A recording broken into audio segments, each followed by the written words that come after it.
안녕하세요. 네, 다세드 최주인 원장입니다.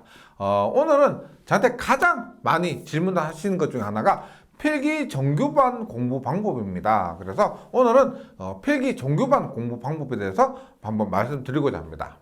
먼저 이 공부 방법은 가르치는 선생님들도 강사님들도 다른 방법을 말씀하시기 때문에 제가 말씀드리는 방법이 정답은 아니고요. 다만 제가 경험으로 생각하는 가장 좋은 방법을 말씀드리는 것이니까 참고해 주시고 아무쪼록 도움이 되셨으면 좋겠습니다.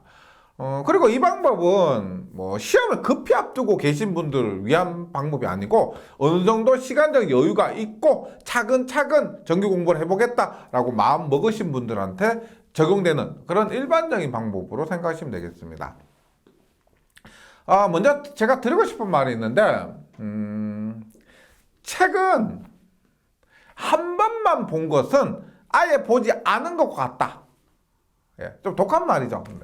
저도 책 읽기를 좋아하는데 예전에는 그랬어요. 많이 읽는 것이 좋다라고 생각하고 빨리 읽고 약간 내용이 이해가 되지 않더라도 그냥 넘기고 그렇게 읽었었는데 책을 많이 읽었었는데 이렇게 하니까 남는 게 별로 없었습니다. 그래서 요즘도 책 읽기를 좋아하는데 요즘 꼭 2번씩 봐요. 3번 보는 것도 있고요. 이렇게 하니까 한 번 볼 때보다 일단 오래 남고 그 다음에 처음 볼 때보다 재미가 더 있습니다. 2번째 볼 때는 느끼는 바가 확실히 달라져요. 제가 왜 이런 말씀 드리냐면은 어려운 전기 공부도 이렇게 최소 2번 이상은 보셨으면 합니다. 사람마다 다르기 때문에 머리 좋은 분들은 한 번만 봐도 한 번만 공부해도 많이 이해가 되는 사람도 있지만 일반적인 분들은 본인이 일반적이라고 생각한다고 하면은 그런 분들은 한 번만 봤을 때는 이해가 잘 되지 않으실 거예요. 근데 이 전기 공부를요 첫 번째 볼 때와 비교해서 2번째 보잖아요. 그러면 시간도 단축되고 이해가 되는 정도도 다를 겁니다. 만약 시간이 허락되고 이해가 더 안 된다라고 하고 본인이 약간 부족하다 생각되시면 2번, 3번, 4번 보신다면 더 좋을 수가 있죠. 물론 시간이 허락된다면은요. 그러면 전기 공부를 하는 구체적인 방법에 대해서 말씀드리고자 합니다.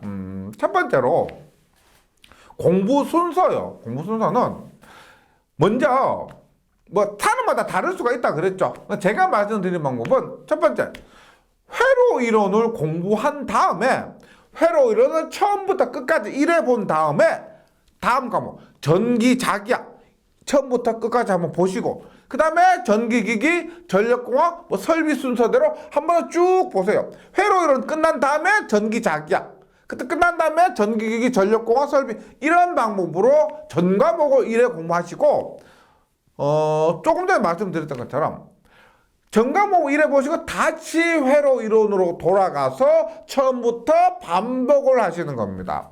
이때 물론 전기기사나 전기공사기사를 공부하시는 분들은 회로 이론 및 제어공학 그 다음에 전기산업기사나 전기공사산업기사를 공부하시는 분들은 회로 이론 및 제어공학에서 회로 이론만 보시면 됩니다. 그리고 전기공사기사를 공부하시는 분들은 전기공사기사 혹은 전기공사산업기사를 시험 치시는 분들은 전기자기학 과목 대신에 전기응용 및 공사재료 과목을 공부하시면 되겠습니다.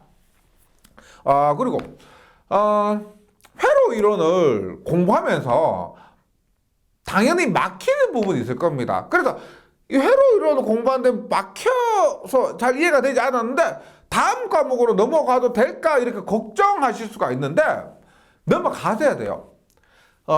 다른 과목과 연관되는 부분이 많기 때문에 회로 이론을 공부하면서 이해되지 않았던 부분들이 오히려 다른 과목을 공부하면서 이해가 되는 경우도 많기 때문에 괜찮습니다. 1회 독, 2회 독을 하는 것이 중요해요. 넘어가도 괜찮고 2번 보다 보면 3번 보다 보면 더 이해도가 이해되는 정도가 많아져서 괜찮습니다. 끝까지 완주하는 그것이 중요해요. 그리고 개인의 이해도에 따라서 전 과목을 뭐 한 번 보고도 대부분 이해가 된다고 하면 한 번만 보셔도 돼요. 굳이 두 번 보시지 않아도 됩니다. 근데 두 번만 봐도 이해가 된다, 두 번 봤을 때 이해가 됐다 생각되면 두 번만 보셔도 됩니다. 세 번을 봐야 될 것 같다, 네 번을 봐야 될 것 같다, 사람마다 다르죠. 부족하다면은 세 번, 네 번은 또 보셔야 된다는 겁니다. 다른 사람들 나 한 번 봤다, 난 두 번 봤다, 그게 따라갈 필요가 없고 본인이 판단하기에 어느 정도 이해가 될 때까지 보셔야 됩니다. 물론 시간이 허락된다면은 그 안에서 계획을 세워서 실천을 해 주셔야 됩니다. 이게 보세요. 본인이 이해력이 부족해요. 그리고 집중하지 않았습니다. 이래서 다른 사람보다 좀 부족하다 생각되면 이것은 본인이 어느 정도 감수를 하셔야 된다는 거죠. 남들보다 좀 덜하고 남들보다 좀 부족한 부분은 노력으로 해결을 하셔야지, 노력으로 더 열심히 해주시고 많이 보셔야 되지, 똑같이 보고 뭐 똑같은 다르게 노력하고 똑같은 결과를 바라면 안 될 거예요. 그럼 욕심입니다. 뭐 조금 좀 기분 나쁘실 수도 있지만은 그런 부분은 본인이 감수하시고 또 노력으로 시간을 더 투자하시고 더 보는 횟수를 더 많이 보셔야 된다. 그건 어쩔 수 없는 것 같아요. 이것은 뭐 몇 번이 정해져 있는 것이 정답이 아니라 그랬죠. 본인의 상황 따라서 다릅니다. 뭐 한 번도 어려운데 두 번 어떻게 보고, 두 번 또 어려운데 세 번은 또 어떻게 볼까, 이렇게 생각하실 수도 있는데 한 번 볼 때는 시간이 굉장히 걸렸죠. 만약 10시간이 걸렸다 그러면 두 번째 보면은 시간이 반으로 줄어들어요. 5시간이 걸립니다. 세 번 보잖아요. 5시간 걸렸던 게 2시간밖에 안 걸려요.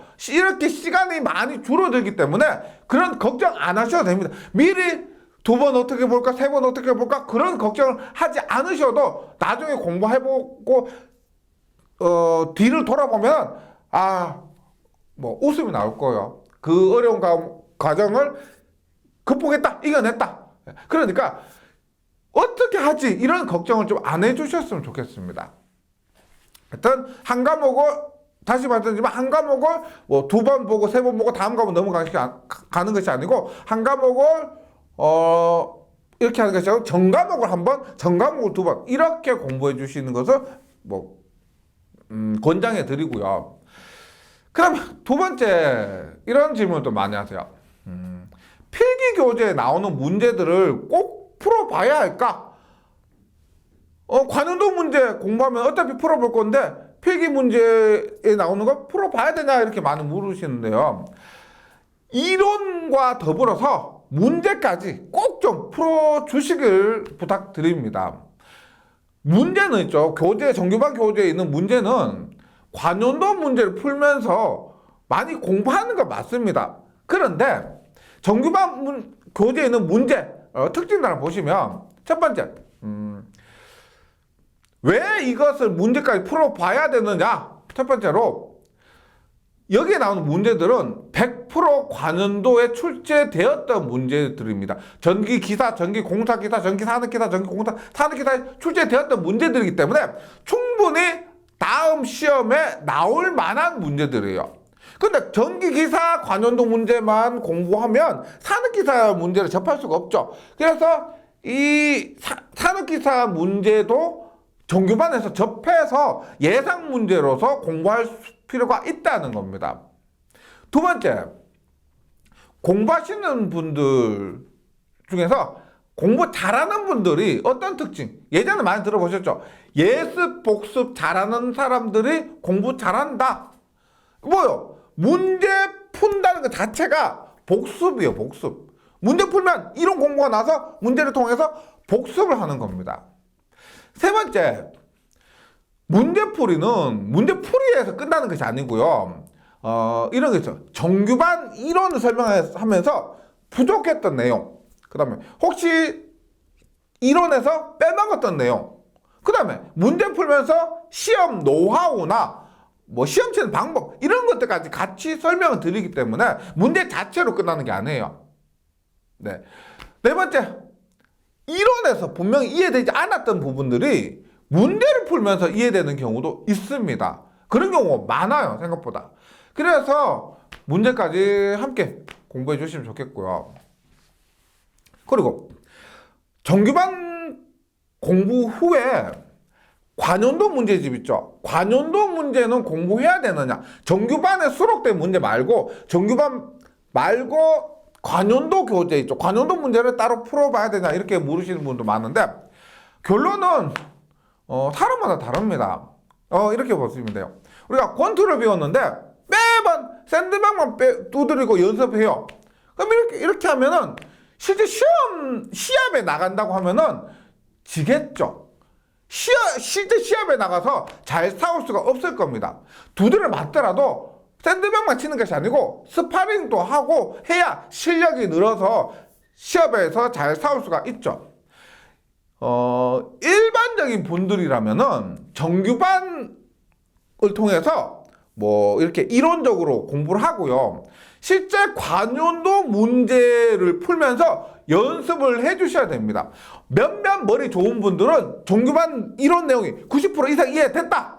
머리 좋은 분들 100% 이해가 됐다. 그런 분들은 특별한 분들이죠. 그런 사람들은 관연도 문제를 따로 공부하실 필요가 별로 없습니다. 그냥 우리 다산에도 자료실에 있는 것 프린트해서 확인만 해주시면 돼요. 근데 대부분 이렇지가 않죠. 정규반 내용이 이해가 많이 되지 않죠. 그렇기 때문에 관연도 문제는 어떻게 정규반에서 부족한 내용을 보충해주는 합격을 하기 위해서 스파링만 하는 것이 아니고 샌드백만 때리는 것이 아니고 실제 스파링하는 연습을 하는 그런 의미로 받아주시기 바랍니다.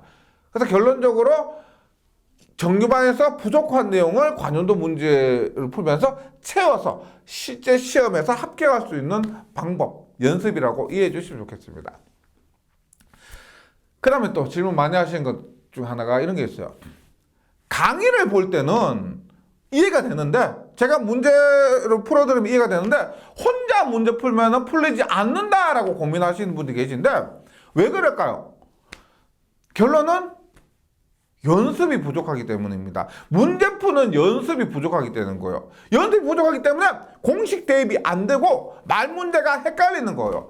근데 본인만 그런 것이 아니고 대부분 그래요. 반복할수록 좋습니다. 연습 많이 할수록 좋아요. 문제 많이 풀어볼수록 좋다는 겁니다. 지금 문제 잘 푸는 사람들은 이렇게 부족한 부분을 문제 많이 풀면서 연습 많이 해서 이겨낸 사람들이에요. 그냥 단순 무식하게 많은 문제 잘 풀릴 때까지 계속 연습해 주시면 됩니다. 해결이 돼요. 그런 것들은. 네. 아무쪼록 뭐 힘든 과정이겠지만 뭐 이겨내셔야 원하시는 자격증을 손에 쥘 수가 있습니다. 꾹 참고 원하는 목표 꼭 이루시길 바라겠습니다. 응원하겠습니다.